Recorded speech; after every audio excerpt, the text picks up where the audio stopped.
What up, what up, what up, what up, what up, what up? What up, everybody? January the 9th, how y'all doing? Make sure my fit look good, you know. Even though I got that merch, I still got to switch it up on y'all. Playoff time. So we will talk about, we was just gonna do 3 things, but we're gonna talk about, I dropped one in because I felt the need to have to talk about this. Grown men acting like girls. So we're gonna talk about that too. So today's topics, it's gonna get a little serious too. I want to cover things that need to be covered. I don't just like to cover like what's sports all the time. So real life issues. So those who know, out there in LA, man, they're going through some serious times with this fire, man. This brush fire that spread it and basically tearing the whole city up. I'm going to play a minute and 29 video for you guys today to show you. And then I'll speak on that. Antonio Pierce fired, another black coach fired after 1 year. This is crazy. And then I'm going to do the college football predictions today. We got a first game coming on tonight. And then I'm going to do Dwight, Howard, and Shaq. Dwight, Howard, and Shaq. So, first things first. We all know every year tragic things come and tragic things happen. Natural disasters, people die. That, you know what I'm saying, that you don't want to pass away. Mothers, brothers, sisters, cousins, all type of celebrities, presidents, you name it. So I always want to make sure that my channel is conscious to what's going on in America, and not just America, sometimes the world. We got wars and all type of things of that nature, or things that, not too political, but things that we just need to hear about and know about. So the LA fires is really something that's kind of like big, like it's terrorizing LA right now, and they can't contain it. Sports world has been affected by it. They discontinued a hockey game last night, and then also the Lakers game is up in the air tonight against Charlotte, and they got a secondary plan for the Rams versus Vikings on Monday to go to Phoenix, Arizona to do their game if they can't do it in Los Angeles. But I'm going to play something for you guys, and then, you know, I'm going to talk about something else, and then we'll take a moment of silence for everybody that's just going through these tragic times, and then not even related to LA fires. I'm going to talk about something else that's more close to me, and then we're going to move it on to the next topic. So let me play this for you guys right now, and I'm just not going to talk. I'm going to play it. You're going to hear audio, but you're going to probably hear more from the actual video. Let's see.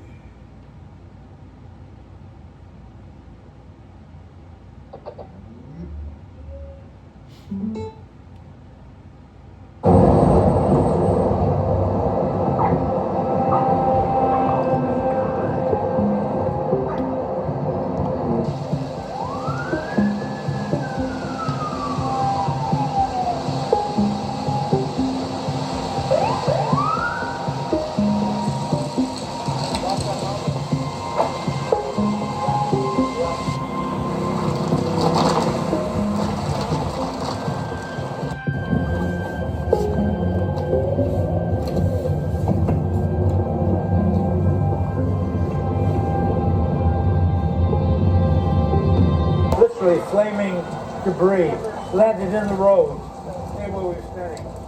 So it seemed to me, let's get out of here. But whatever I lose, and there's nothing I can do about it.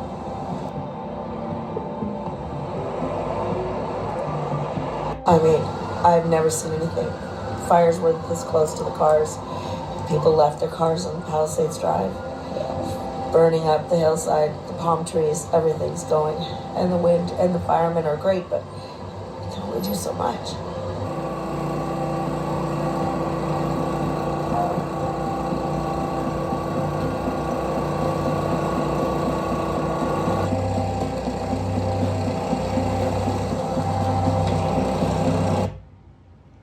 All right. So, burning up 3 football fields every 10 minutes, I believe they said. 30,000 people had to evacuate, and it's not contained, still going on, and it's very tragic. Very, very tragic. So I'm going to do a moment of silence yet. Let me go to the next tragic topic, which already had happened, but I just want to bring it up. So people, if you didn't know, or if you under a rock like Patrick from SpongeBob, President Jimmy Carter passed away. He passed away December 29th, 2024. He lived a long life, but I just want to give him and his family my condolences. For the most part, I never did hear anything too bad about him, but you know, he lived 100 years. He's from Georgia. He had 4 kids. And he had 3 siblings, and he had many grandkids. So, President Jimmy Carter, to you and your family, first of all, I want to thank him for leading our country from the time that he led the country, and which was January 20th, 1977 to January 20th, 1981. He was a Democrat. Doesn't really matter. He's a person. He was a father. He was an uncle. He was a brother. He was a leader, and he led the great nation of America. So I want to give him his condolences. The last thing is I won't be videotaping tomorrow. For those who don't know me or are getting to know me through this channel, and those who do know me, my sister passed away from a car accident January the 12th, 2019. So this will be, I believe, the 6th year that she passed away. So I always like to celebrate her. So, you know, when you become your own boss, which I am my own boss right now, I always like to take that day off. I used to have to put vacation days in for it when I was working. So I will be taking off tomorrow and celebrating her memory, that tragic loss. That's the only sister I had. Outside of that, I have one brother, biological brother, and a lot of other associates. But it's a tragic time for me. So I'm gonna do a moment of silence for the people that's out in LA, President Jimmy Carter's family, and to me and my family for my sister.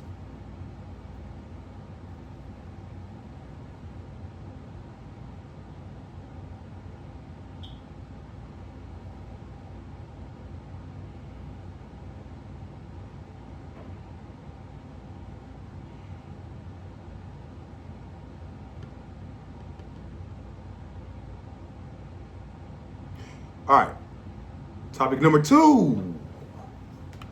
Antonio Pierce for the Las Vegas Raiders got fired. Now, if you guys seen my episode a couple days ago, you heard me say that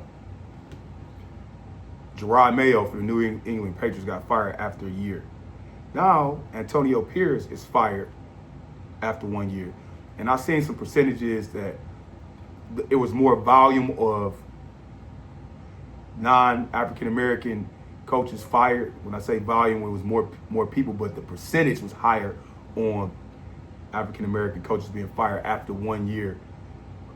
And it's just something to look at and say, like, we already have the Rooney Rule that GMs and owners finesse to say that they interview a minority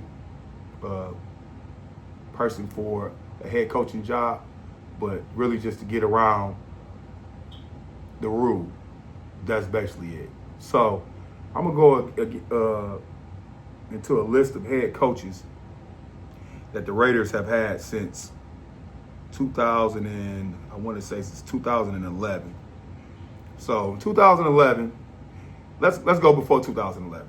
2008, they had Tom Cable. They had Tom Cable from 2008 to 2010, so he served 2 years.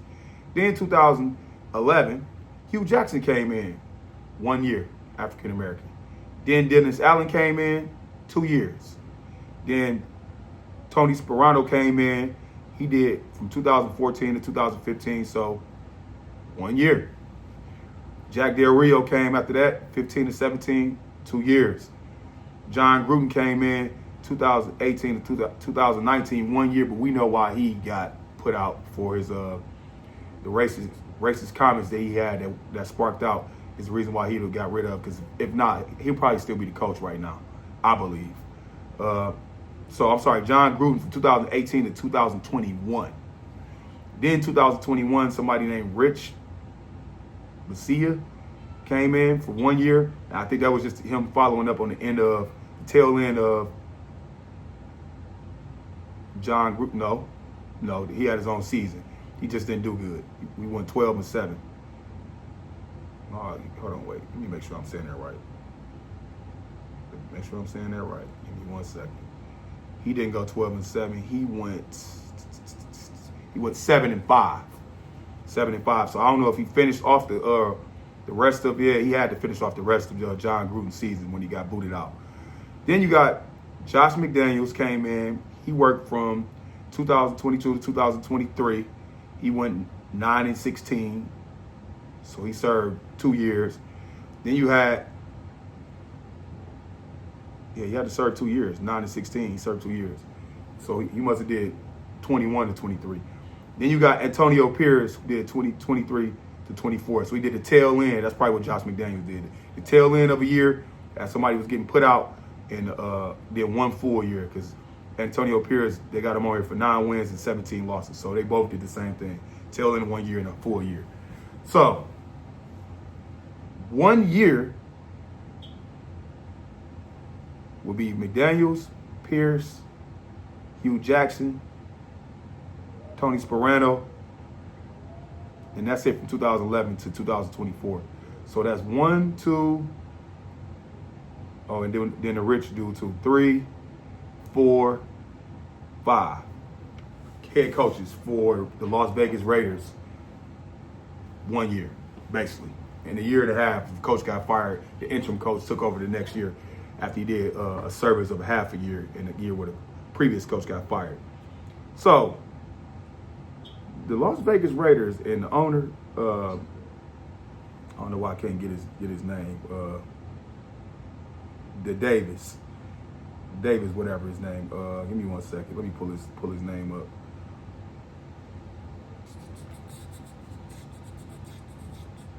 Give me 1 second. It was owned by Al Davis, and now his son owns it now.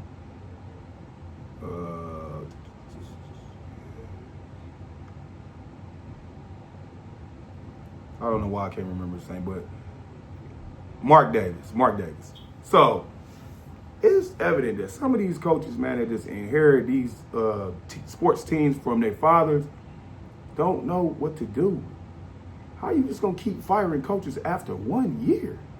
1 year. If anybody know that watch NFL, when you get fired from a team, that team typically is bad. So when the next person come in, they're inheriting a bad team, which means they have to go to the draft to start the process of facilitating the people that they want as players while bringing the coaches in their first year, start their culture, see how everything pans out, evaluate everything through that year, go back to the draft and the free agency one more time, get more players that they like. Second year, put on a show, and that's really that year where you at least say, all right, you got everything you need. You had 2 years, and then you either let them go or you give them opportunity to be extended. But the Las Vegas Raiders seem to just don't know how this process works, and this son has been around football because he inherited from his daddy. His daddy was heavily influenced in football. Davis was. He was. A lot. With the NFC, AFC merging, you name it. He was influenced with a lot, even though he was one of the coaches, one of the owners that they had to keep pushing along to get things to go, to get to the NFL being merged. But he was heavily involved in the NFL. But let me give you a little bit more. Let's go to the depth chart of the Las Vegas Raiders last year. I want you to, I'm going to say for everybody, unless you live in Las Vegas, don't know him, or, we know him. All right, so wide receivers, this is starters. Jacoby Myers, we know him. Carlton Miller is a left tackle. I'm not gonna do lineman. I'm just gonna name them because they don't really get press anyways to be known, but unless they are all pro. Colton Miller, left tackle. Jackson Power Johnson, left guard. Andre James, center.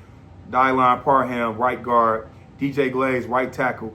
Tight end, Michael Mayer, don't know him.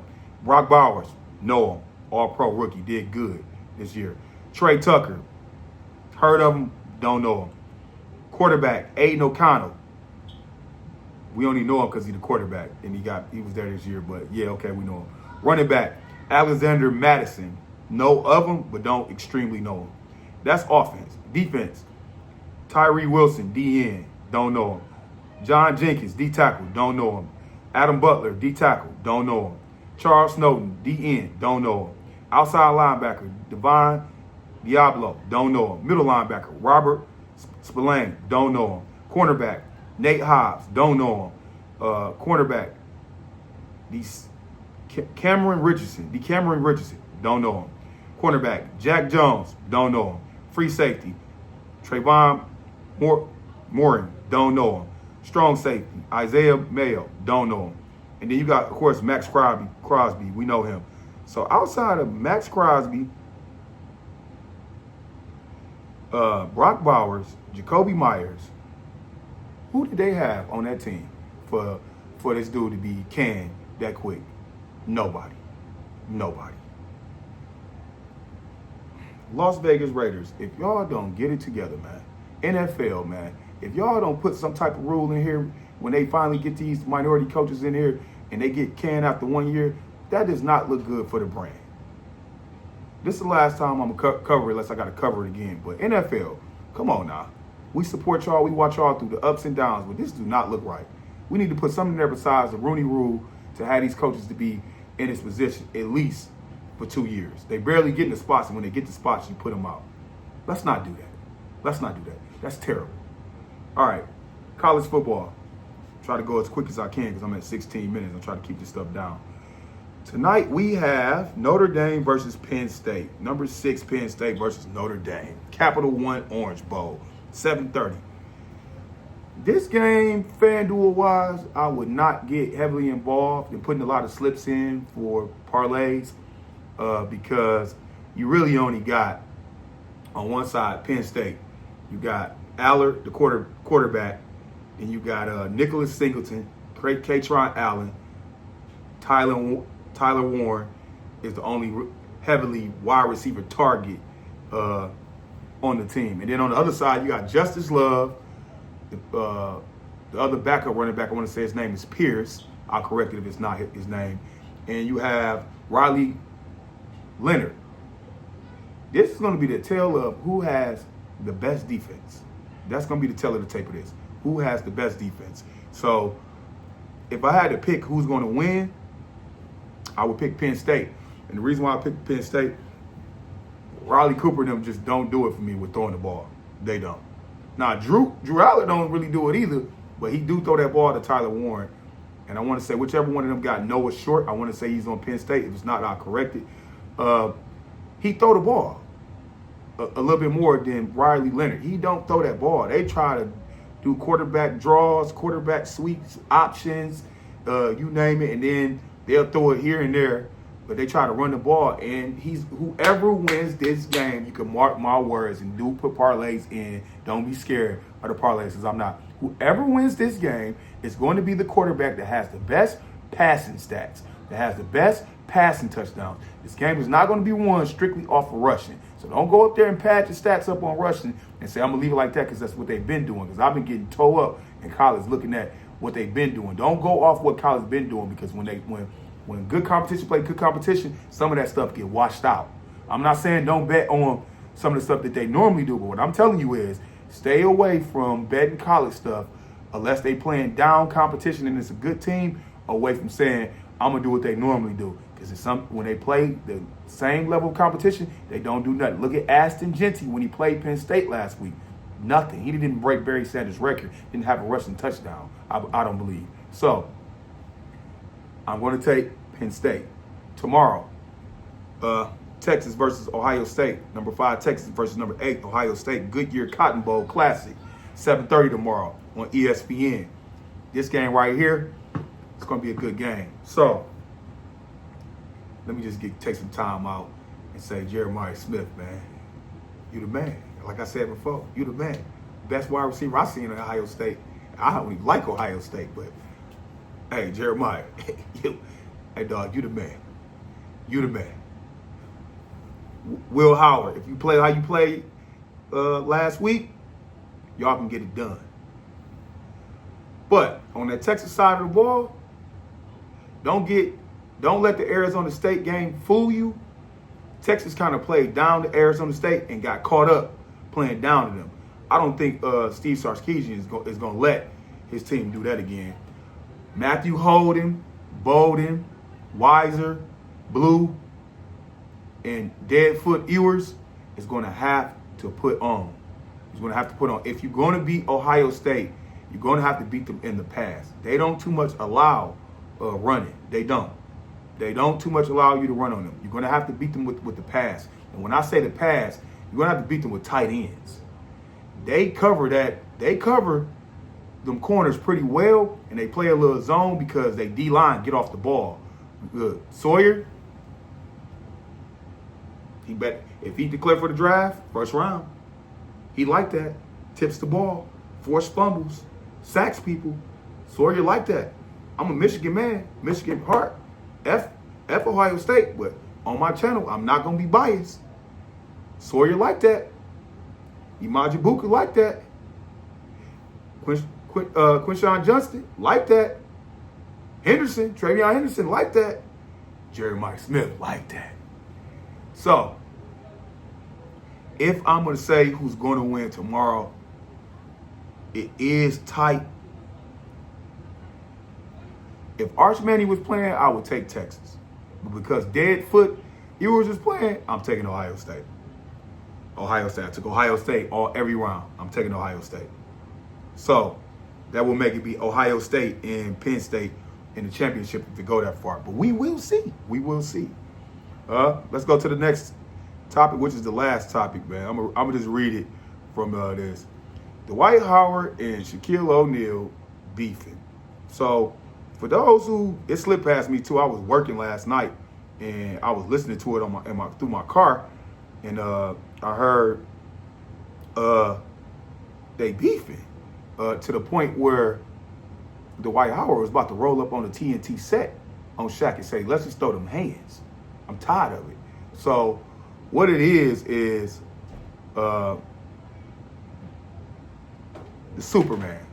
These dudes is arguing over Marvel's character, Superman logo.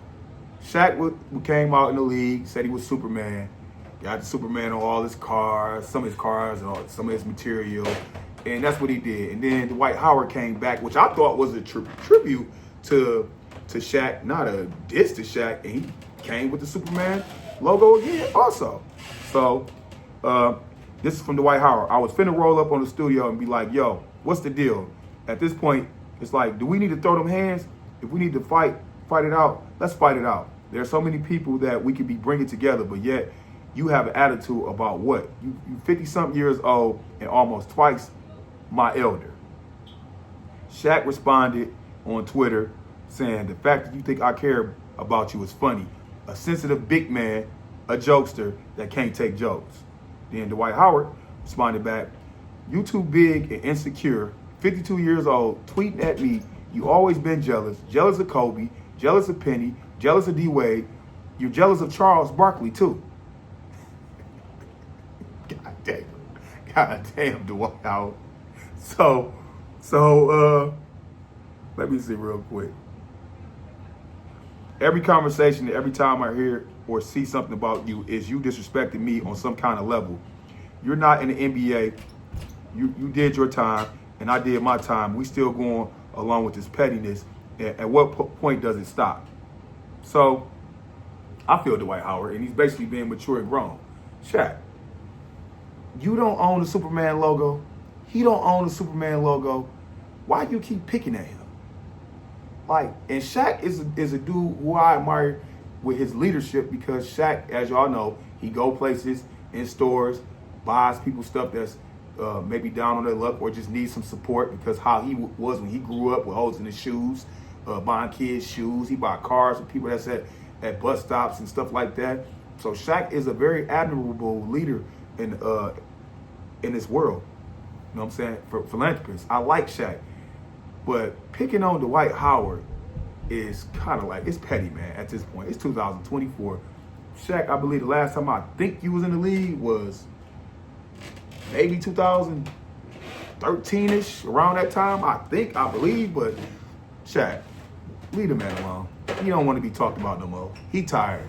Like, he ain't even coming out saying that. I ain't heard nothing about Dwight Howard since them allegations that I don't want to talk about a year or two ago. But for the most part, the man is being quiet, doing whatever he's doing in his life, and he's just like, dude, stop. Just stop. Enough is enough. So my spiel on that is, Shaq, lay it to rest. Y'all make amends and everybody move on. But that's all I got. Like I say, tomorrow I'll be taking off in memory tribute for my sister. Love and appreciate everybody out there. We are at 450 subscribers. Please subscribe to my channel if you are new to watching it. I appreciate that. 50 more to 500. First level of monetization. And then, you know, after that, sky's the limit. That we ain't gonna sit on 500. My goal is to get to 3,365 subscribers by the end of the year. So on that note, I'm at 25 minutes. I love and appreciate everybody. I'll see you on Monday. And like I always say, I'm Philly Will all day, every day, and twice on Sundays. And it's something I want y'all to also see right now. Hey man, yeah, Jalen Hurts. You see him? You see Jalen? You see Jalen? It's going down Sunday, baby. I can't wait. Do say XO. I can't wait. It's coming. I can hear it. I can hear it. You see Jalen? You see Jalen? That's it. I'm out.